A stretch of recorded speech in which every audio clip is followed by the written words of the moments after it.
Hey guys, Steve here from Kopf Percussion, and I want to welcome you to part 3 of my video series, the Cajon building process.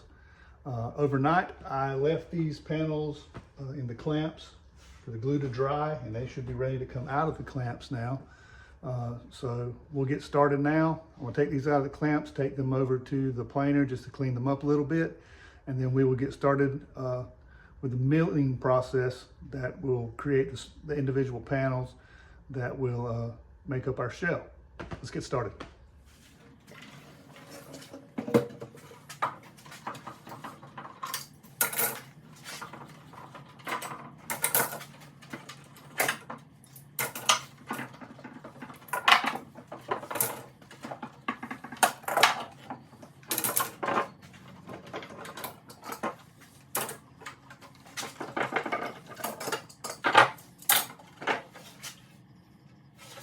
So yesterday when I glued these up, I cleaned up as much of the glue squeeze out as I could with a wet rag, but there's still a little bit left on here.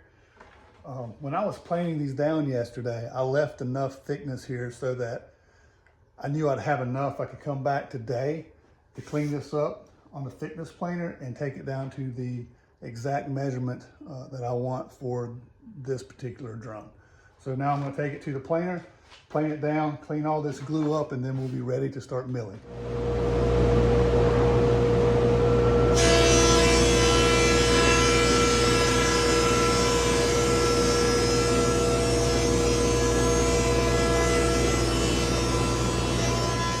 Now my material is ready to be milled.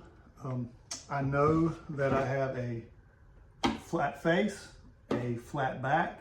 I have 2 straight edges that are perpendicular to each other. So this is ready to go. There were a few imperfections that were exposed while I was preparing the wood, and I'm now going to go through, mark those so that I can avoid them, and then I will lay out rough measurements as to where the cuts will be and number each panel so that I can keep them in order when I glue the drum up.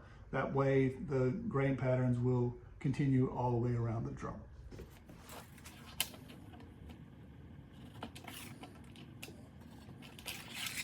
All right, now that I have the rough measurements drawn onto the boards and I have all imperfections marked, it is time to move over to the radial arm saw.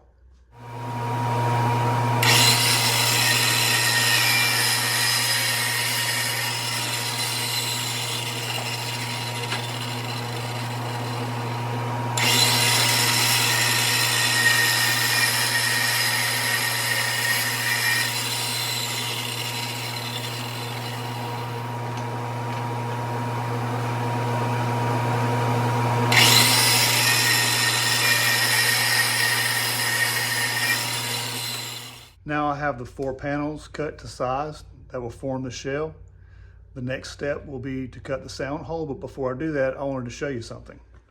This is our 4 panels, and I wanted to show you what I was talking about, how the grain is going to flow through the drum. If you notice this grain pattern right here, it's going to go all the way across. This is where a joint's going to be, but it's going to flow right on around, and it's the grain pattern is going to go all the way around the drum. I'm going to cut the sound hole out on the drill press with this circle cutter. First I need to find the exact center of this panel, and then I will center punch that marking so that my circle cutter will go straight through the board in the exact center of the panel.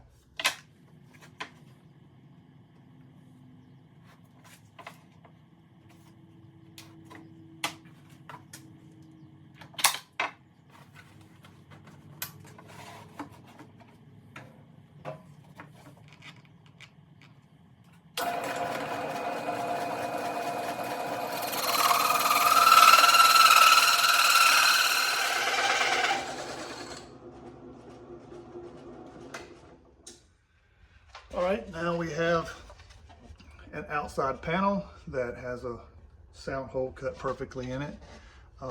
Now I'm going to carefully, on my router table, I'm going to round over these sharp edges for two reasons. One, I think it looks better, and two, it is inevitable that the owner of the drum will eventually carry the drum by the sound hole, and that'll just make it more comfortable.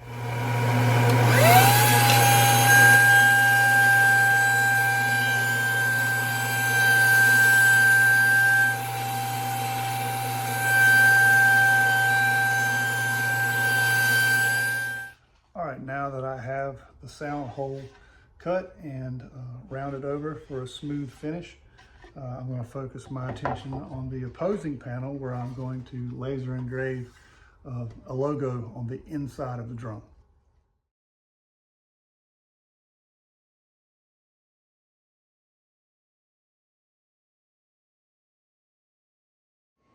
All right, now we're ready to cut the finger joints.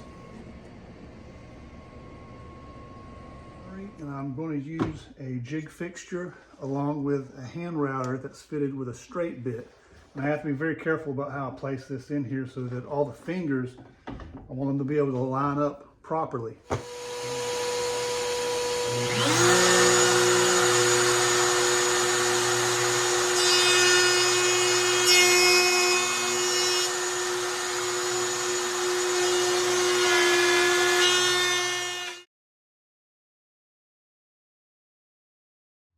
Okay, now that I have all my joinery cut into my panels, what I like to do at this point is go over to my sanding station and just do a light sanding over everything, just to tidy things up a little bit before I do the glue up.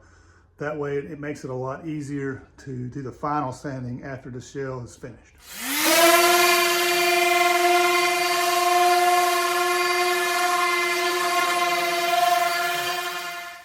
Now that the drum is sanded, I do a dry fit just to make sure everything's coming together the way I want.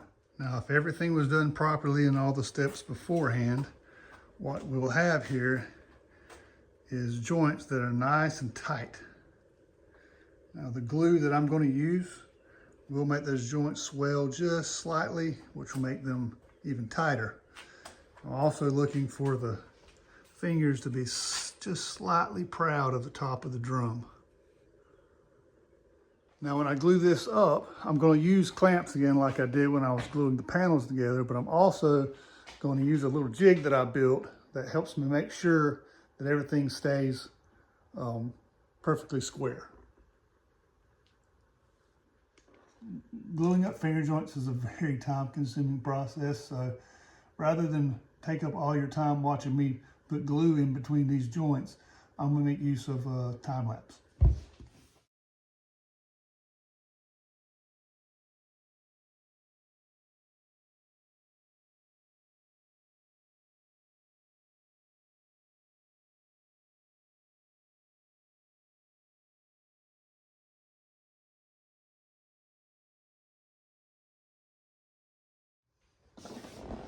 Like I said, time consuming.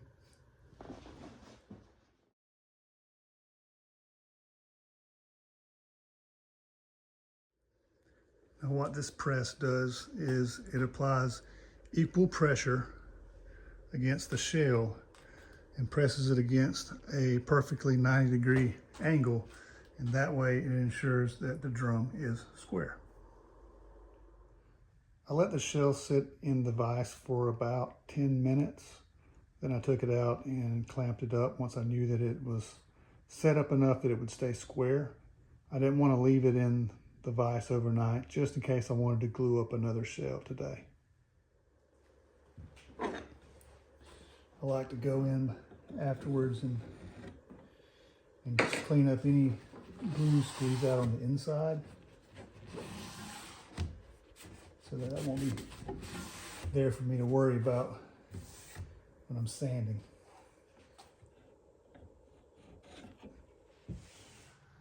All right, guys, we'll let that glue cure overnight, and the next day we will start on part 4 of the video series.